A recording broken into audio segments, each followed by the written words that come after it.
भुलैया का रहस्य बहुत समय पहले की बात है। एक छोटे से गांव में एक बच्चा रहता था जिसका नाम अर्जुन था।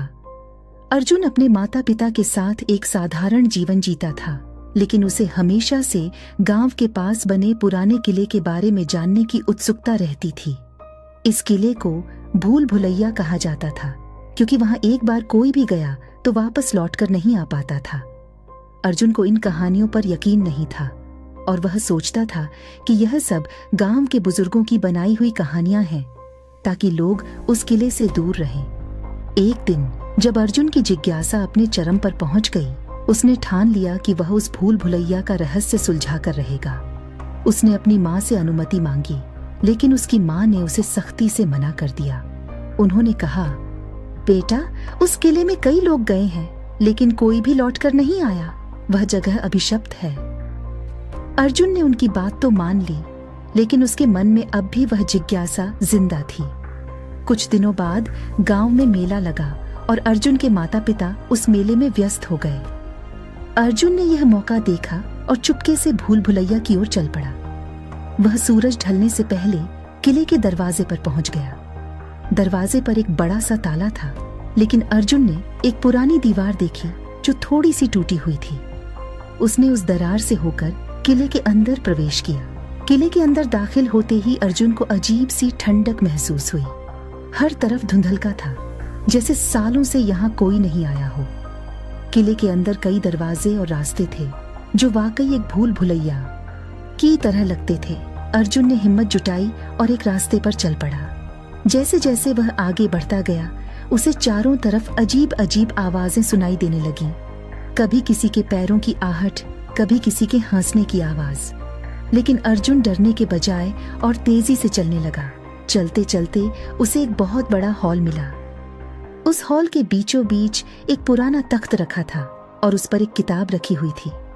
अर्जुन ने उस किताब को उठाया और देखा कि वह किताब किसी प्राचीन भाषा में लिखी हुई थी। उसे कुछ भी समझ नहीं आया, लेकिन तभी उसे किताब के पीछे एक नक्शा मिला। वह नक्शा भूल भुलैया का था, जिसमें एक गुप्त रास्ता दिखाया गया था जो किले के बाहर की ओर जाता था। अर्जुन ने नक्शे के आधार पर चलना शुरू किया। उसे कई बार लगा कि वह भटक गया है, लेकिन उसने हार नहीं मानी। चलते चलते उसे एक और दरवाजा मिला जो थोड़ा अजीब था। दरवाजे पर कुछ चिन्ह बने हुए थे जो अर्जुन ने पहले कभी नहीं देखे थे। लेकिन अर्जुन ने दरवाजा खोलने की कोशिश की और दरवाजा धीरे धीरे खुल गया। जैसे ही दरवाजा खुला, अर्जुन के सामने एक भव्य और चमकदार बगीचा था। वह समझ नहीं पा रहा था कि एक पुराने और अंधेरे किले के अंदर इतना सुंदर बगीचा कैसे हो सकता है। लेकिन तभी उसकी नजर एक बूढ़े आदमी पर पड़ी जो उस बगीचे के एक कोने में बैठा था। वह बूढ़ा आदमी अर्जुन को देखकर मुस्कुराया और बोला, मैं तुम्हारा इंतजार कर रहा था। अर्जुन हैरान था कि यह बूढ़ा आदमी कौन है और वह उसे कैसे जानता है। बूढ़े आदमी ने कहा, सालों से मैं यहाँ अकेला बैठा हूँ। इस भूल भुलैया का रहस्य जानने के लिए कोई नहीं आया, लेकिन तुम अर्जुन, तुम पहले इंसान हो जिसने इस रहस्य को जानने की हिम्मत की है। अर्जुन ने बूढ़े आदमी से पूछा, आप कौन हैं और इस किले का क्या रहस्य है? बूढ़े आदमी ने गहरी सांस ली और कहा, यह किला एक समय में एक महान राजा का था। इस किले के अंदर एक गुप्त खजाना छुपा हुआ है, जिसे पाने के लिए कई लोगों ने अपनी जान दी, लेकिन कोई भी इसे पा नहीं सका, क्योंकि इस खजाने की रक्षा मैं करता हूँ। अर्जुन ने कहा, तो क्या मैं इस खजाने को देख सकता हूँ? बूढ़े आदमी ने मुस्कुराते हुए कहा, खजाना वह नहीं है जो सोना चांदी होता है। असली खजाना वह ज्ञान है जो इस भूल भुलैया में छुपा हुआ है। यह ज्ञान तुम्हें सिखाएगा कि जीवन में सबसे महत्वपूर्ण चीजें क्या हैं। अर्जुन को धीरे धीरे समझ में आने लगा कि यह खजाना किसी भौतिक वस्तु का नहीं, बल्कि आत्मा और मन की संतुष्टि का प्रतीक था। उसने बूढ़े आदमी से और बातें की और फिर उस गुप्त रास्ते से बाहर निकल आया। गांव लौटकर उसने अपनी माँ को सारी कहानी सुनाई और तब से अर्जुन ने हमेशा यह सीखा कि असली खजाना वह होता है जो हमारे अंदर होता है, बाहरी वस्तुओं का नहीं। कहानी का नैतिक: असली खजाना वह नहीं होता जो हमें बाहर मिलता है, बल्कि वह होता है जो हमारे भीतर छुपा होता है।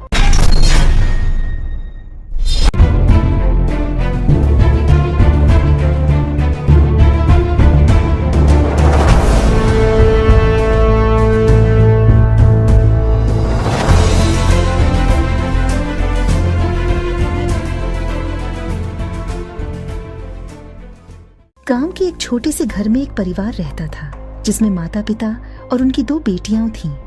परिवार साधारण था, परंतु उनकी जिंदगी में एक अद्भुत प्रेम और समर्पण था। उनकी बड़ी बेटी साक्षी हमेशा से पढ़ाई में होशियार थी और छोटी बेटी सीमा थोड़ी शरारती और स्वभाव से जिज्ञासु थी। दोनों बहनों का आपस में बहुत गहरा रिश्ता था। एक दिन की बात है जब साक्षी को अपने कॉलेज से एक प्रोजेक्ट पर काम करना था, जिसके लिए उसे शहर जाना पड़ रहा था। सीमा ने भी अपनी जिद से कहा कि वो भी साक्षी के साथ शहर घूमने जाएगी। माता पिता ने थोड़ी चिंता के साथ अनुमति दी क्योंकि सीमा बहुत छोटी थी, लेकिन उन्होंने सोचा कि साक्षी की देखरेख में सीमा सुरक्षित रहेगी। दोनों बहनें शहर पहुंची और साक्षी ने अपना काम शुरू किया। सीमा अपने स्वभाव के अनुसार आसपास के वातावरण को देखने और समझने में व्यस्त हो गई। दिन बीतता गया और साक्षी अपने काम में उलझी रही। जब शाम का समय हुआ तो सीमा ने शहर में घूमने की इच्छा जताई। साक्षी ने सोचा कि काम खत्म होने के बाद वे दोनों साथ में शहर घूम सकती हैं, इसलिए उसने सीमा से थोड़ा धैर्य रखने को कहा। लेकिन सीमा, जो अपनी स्वाभाविक उत्सुकता में शहर देखने की लालसा में थी, साक्षी के मना करने पर चुपचाप कमरे से निकल गई। वो पहली बार इतनी बड़ी जगह में अकेली थी, पर उसकी जिज्ञासा उसे शहर के भीड़ भाड़ में खींच ले गई। धीरे धीरे सीमा शहर की तंग गलियों में खो गई। इधर साक्षी जब अपने प्रोजेक्ट से फ्री हुई तो उसने देखा कि सीमा कमरे में नहीं थी। पहले तो उसे लगा कि सीमा आसपास ही होगी, पर जब उसने काफी देर तक उसे नहीं देखा तो उसकी चिंता बढ़ने लगी। उसने हर जगह खोजा, लेकिन सीमा का कोई पता नहीं चला। शहर बड़ा था, गलियां अनजान थीं और सीमा बहुत छोटी थी। साक्षी ने डर के मारे पुलिस में रिपोर्ट की। पुलिस ने जांच शुरू की, परंतु समय बीतता जा रहा था और सीमा का कुछ पता नहीं चल रहा था। इस बीच सीमा अनजाने में एक अनजान गली में भटकते हुए एक बूढ़े आदमी से मिली। वो आदमी गरीब था, लेकिन उसका दिल बहुत बड़ा था। उसने सीमा से बात की और समझा कि वो खो गई है। वो आदमी सीमा को अपने घर ले गया और उसे खाना खिलाया। उधर साक्षी और उसके माता पिता पूरी तरह से चिंतित थे। दिन बीतते गए, लेकिन सीमा का कुछ पता नहीं चला। पुलिस ने अपनी खोजबीन जारी रखी, लेकिन जैसे जैसे समय बीत रहा था, उम्मीदें टूटने लगीं। सीमा उस बूढ़े आदमी के साथ रहते रहते उससे बहुत घुल मिल गई थी। वो आदमी उसे अपने पोते की तरह मानने लगा था। सीमा भी उसे दादा कहने लगी थी। बूढ़ा आदमी गरीब था, लेकिन उसका दिल सोने का था। उसने सीमा को अपने पास रखा और हर दिन उसकी खोज के लिए पुलिस स्टेशन जाता, लेकिन पुलिस ने सीमा की तस्वीर पहचानने में कभी ध्यान नहीं दिया। फिर एक दिन उस बूढ़े आदमी ने सीमा को एक मेला दिखाने ले जाने का सोचा। मेला बहुत बड़ा था और वहां हजारों लोग थे। इत्तेफाक से साक्षी भी अपने माता पिता के साथ उसी मेले में आई हुई थी। जब साक्षी ने अचानक सीमा को देखा तो उसकी खुशी का ठिकाना नहीं रहा। वह दौड़कर सीमा के पास गई और उसे गले से लगा लिया। सीमा भी अपनी बहन को देखकर भावुक हो गई। बूढ़े आदमी ने साक्षी को बताया कि कैसे उसने सीमा का ध्यान रखा था। साक्षी और उसके माता पिता ने बूढ़े आदमी का आभार व्यक्त किया और उसे धन दिया, लेकिन उसने धन लेने से मना कर दिया। उसने कहा, पैसे की नहीं, प्रेम और मानवता की जरूरत होती है। यही सबसे बड़ा खजाना है। इस कहानी से हमें यह सीखने को मिलता है कि चाहे दुनिया कितनी भी बड़ी और अनजान क्यों न हो, इंसानियत और प्रेम ही वो ताकतें हैं जो हमें एक दूसरे से जोड़ती हैं।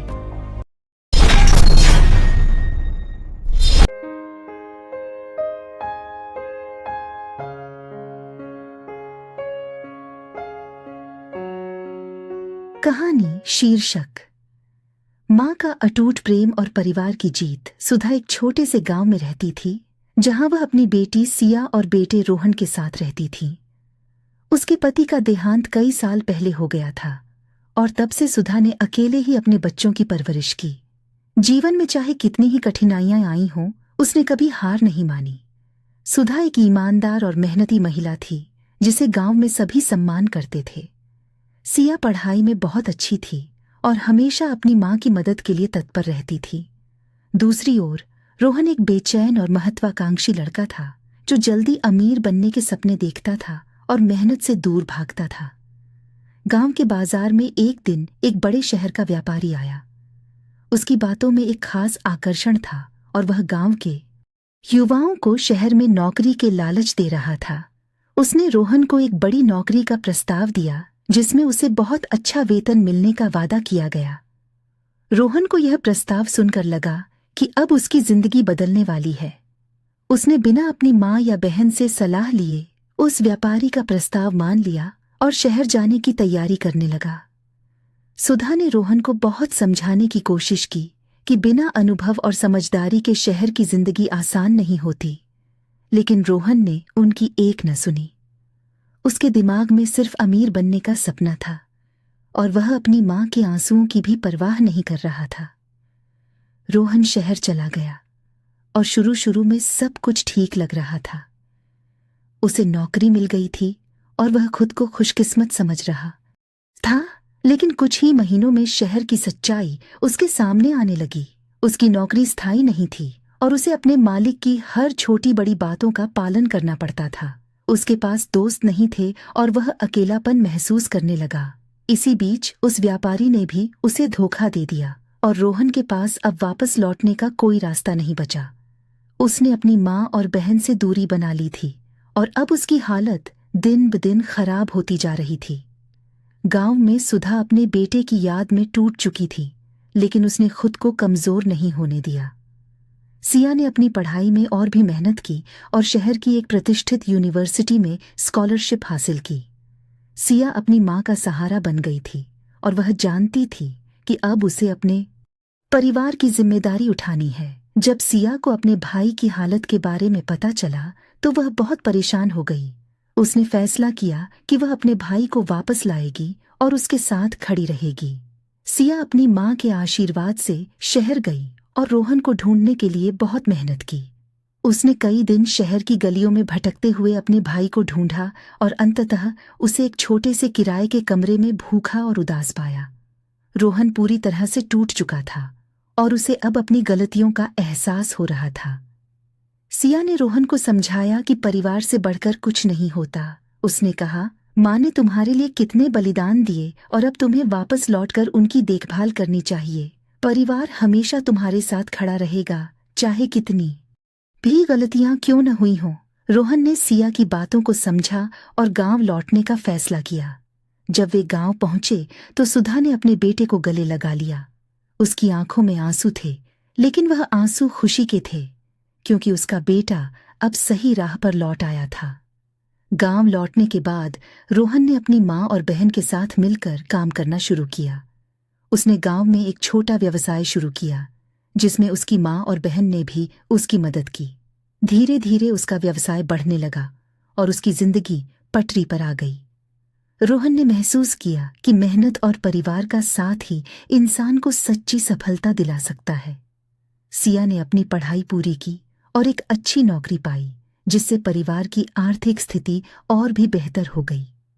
सुधा अब अपने बच्चों को खुश देखकर संतुष्ट थी और उसने हमेशा अपने परिवार को एकजुट रखा। मोरल आउट्रो, इस कहानी का संदेश यह है कि परिवार ही इंसान की सबसे बड़ी संपत्ति होती है। चाहे कितनी भी बड़ी मुसीबत क्यों न आ जाए, परिवार ही वो ताकत है जो हमें टूटने से बचाती है।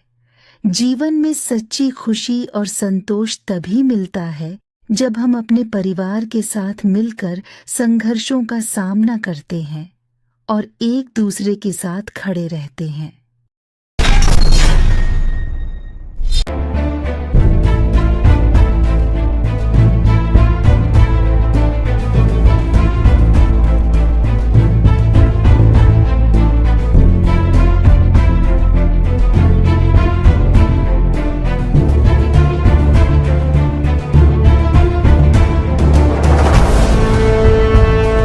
समय पहले एक छोटे से गांव में अर्जुन नाम का एक जवान लड़का रहता था। वह गरीब था, लेकिन उसकी ईमानदारी और साहस के किस्से दूर दूर तक मशहूर थे। गांव के लोग उसे बहुत प्यार करते थे, क्योंकि वह हमेशा सबकी मदद के लिए तैयार रहता था। अर्जुन का सपना था कि वह कुछ बड़ा करे जिससे उसकी पहचान हो और वह अपने माता पिता का नाम रोशन कर सके। एक दिन गांव में एक बूढ़ा आदमी आया जो बहुत ही अजीब और रहस्यमय था।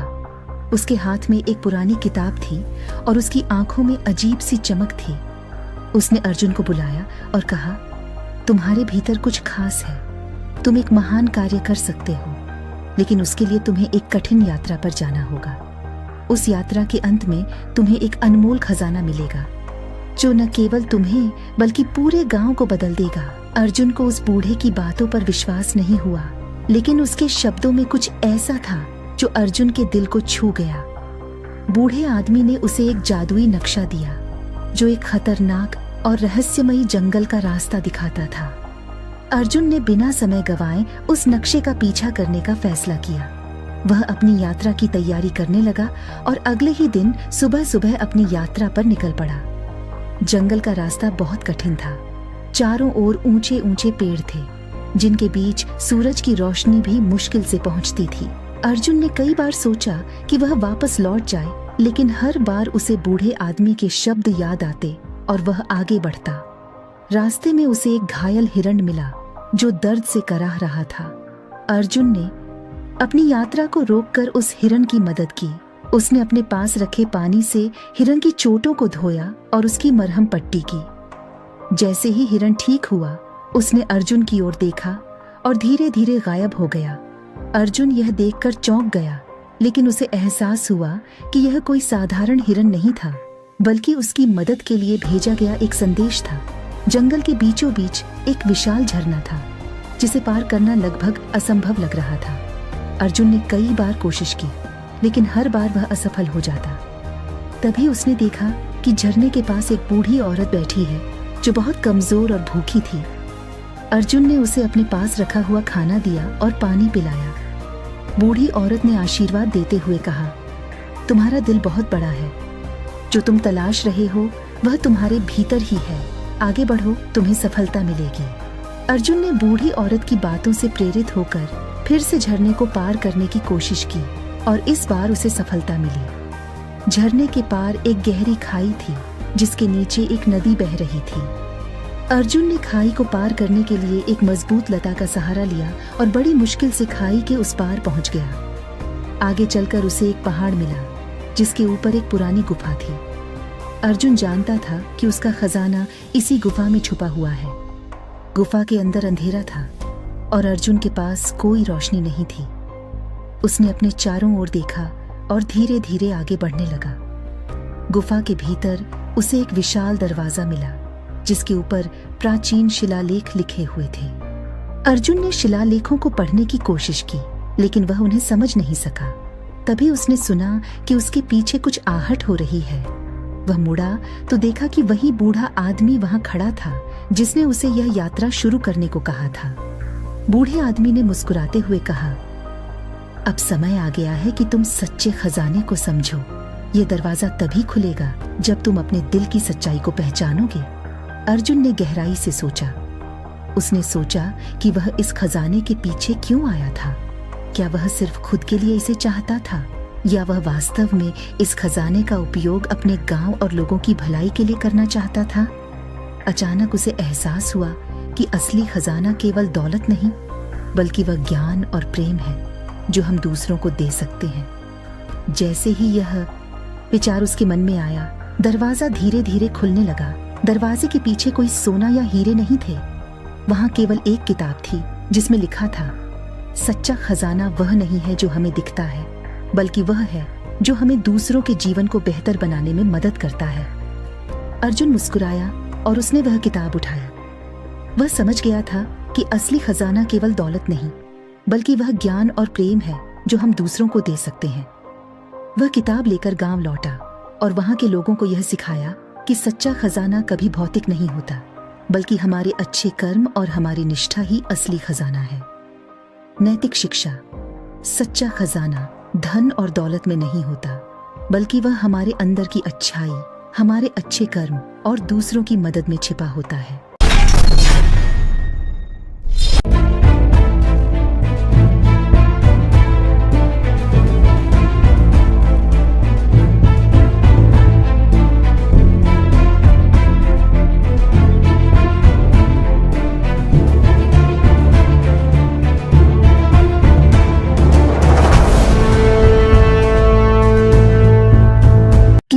की बात है। भारत के एक सुंदर पहाड़ी इलाके में बसे एक छोटे से गांव में शिवम नाम का युवक रहता था। यह गांव हरे भरे खेतों और बर्फ से ढके पहाड़ों के बीच बसा था। गांव के लोग सरल और ईमानदार थे और शिवम भी उन्हीं में से एक था। शिवम का परिवार बहुत गरीब था, लेकिन उसकी माँ ने उसे ईमानदारी और सच्चाई के रास्ते पर चलने की शिक्षा दी थी। शिवम का जीवन एक साधारण किसान का था, लेकिन उसकी एक खास बात थी, वह दूसरों की मदद करने में हमेशा आगे रहता था। गांव के लोग उसे प्यार और आदर देते थे, लेकिन उसकी एक कमजोरी थी कि वह किसी पर भी बहुत जल्दी विश्वास कर लेता था। एक दिन गांव में एक बड़ा व्यापारी आया। वह शहर से आया था और बहुत ही धनी और प्रभावशाली दिखता था। उसने गांव में आते ही लोगों के दिलों में जगह बना ली। वह बहुत ही मीठी बात करता था और सभी को विश्वास दिलाता था कि वह उनके लिए एक बेहतर भविष्य लेकर आया है। व्यापारी का नाम सुरेश था और उसने गांव के लोगों को बड़े बड़े सपने दिखाने शुरू कर दिए। उसने कहा कि वह गांव में एक बड़ा कारखाना लगाने वाला है, जिसमें सैकड़ों लोगों को रोजगार मिलेगा। इससे गांव की गरीबी और बेरोजगारी दूर हो जाएगी और सभी की जिंदगी बेहतर हो जाएगी। शिवम, जो हमेशा गांव के भले के लिए सोचता था, इस प्रस्ताव से बहुत प्रभावित हुआ। उसने सोचा कि अगर यह कारखाना लग जाए तो गांव के हर व्यक्ति को काम मिलेगा और किसी को भी पैसे के लिए परेशान नहीं होना पड़ेगा। सुरेश ने शिवम को समझाया कि अगर वह थोड़ा सा पैसा निवेश करेगा तो उसे न केवल अच्छा मुनाफा मिलेगा, बल्कि वह गांव के विकास में भी एक महत्वपूर्ण भूमिका निभा सकेगा। शिवम को सुरेश की बातें इतनी सच्ची लगीं कि उसने बिना सोचे समझे अपनी पूरी बचत, जो उसने कई सालों की मेहनत से जुटाई थी, सुरेश को दे दी। सुरेश ने न केवल शिवम बल्कि गांव के अन्य लोगों से भी पैसे जमा किए। उसने सभी को विश्वास दिलाया कि कुछ ही हफ्तों में काम शुरू हो जाएगा। गांव में हर कोई बहुत उत्साहित था। लोग नए कपड़े खरीद रहे थे, अपने घरों की मरम्मत करा रहे थे और सुरेश के सपनों की दुनिया में खोए हुए थे। कुछ दिनों तक सुरेश गांव में ही रहा। उसने और भी लोगों से पैसे जमा किए और फिर अचानक एक दिन गायब हो गया। उसने गांव से जाने से पहले सभी से कहा था कि वह शहर जा रहा है ताकि कारखाने के लिए जरूरी सामान खरीद सके, लेकिन उसके जाने के बाद न तो उसने किसी से संपर्क किया और न ही किसी ने उसे देखा। कुछ हफ्तों के इंतजार के बाद गांव के लोगों को शक हुआ कि उनके साथ धोखा हुआ है। धीरे धीरे यह बात साफ होने लगी कि सुरेश एक ठग था, जिसने सभी की मेहनत की कमाई लेकर उन्हें धोखा दिया था।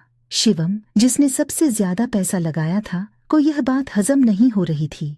उसने अपनी माँ की सारी बचत सुरेश को दे दी थी और अब उसके पास कुछ भी नहीं बचा था।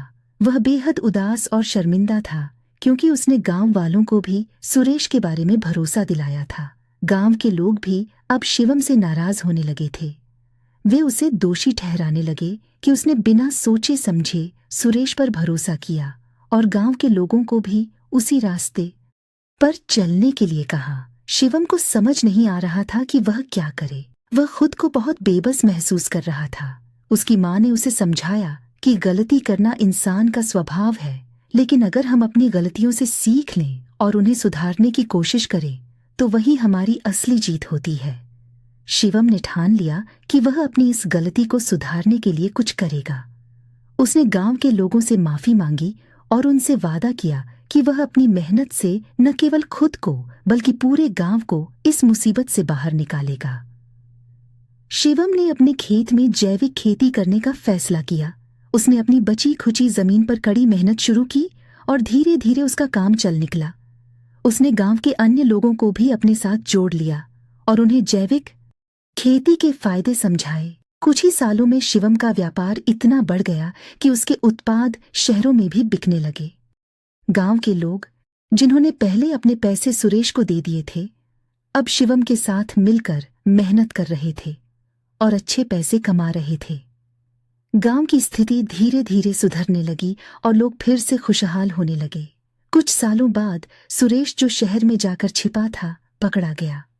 पुलिस ने उसकी सारी संपत्ति जब्त कर ली और गांव के लोगों को उनका पैसा वापस मिला।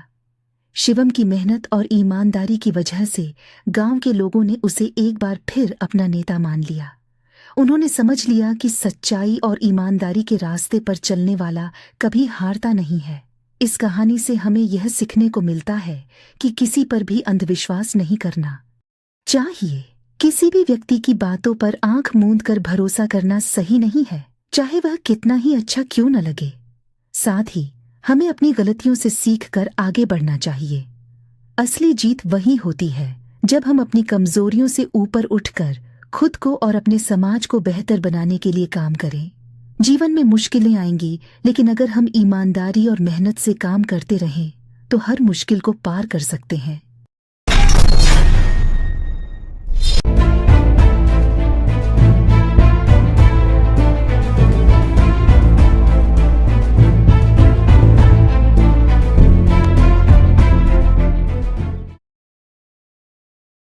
एक बार की बात है, एक छोटे से गांव में रहने वाला राम नामक एक साधारण किसान था।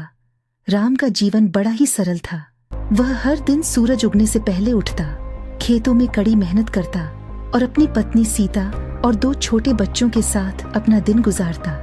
गांव में राम की ईमानदारी और सादगी के चर्चे थे। लोग उसकी इज्जत करते थे क्योंकि वह हमेशा सत्य की राह पर चलता था और दूसरों की मदद के लिए हमेशा तैयार रहता था।